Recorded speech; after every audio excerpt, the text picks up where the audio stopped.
Hi, Merry Christmas po kay Brother Rick, Daddy, Sister Baby, si Mami, Sister Rona at si Kenny. Merry Christmas po sa inyo and I hope you're doing well po dyan sa Melbourne. We actually miss you and in behalf of the whole church Life in the Light, we are greeting you a Merry Christmas. We pray na you are filled with the fullness of joy from God, yung peace ng Panginoon that transcends all understanding. And I pray yung presensya niya will always fill you there.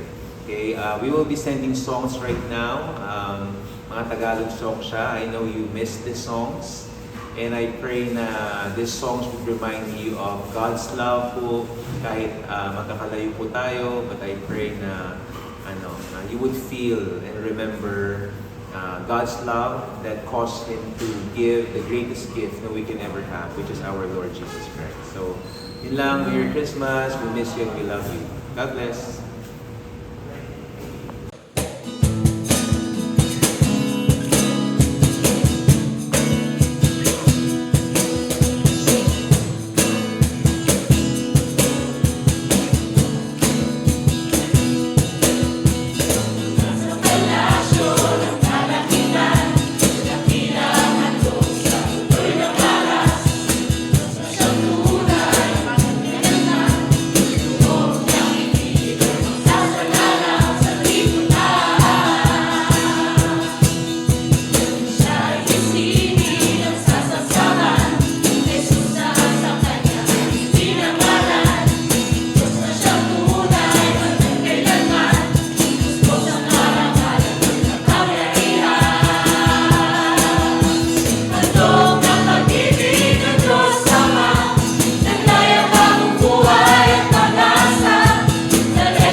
ng mundo.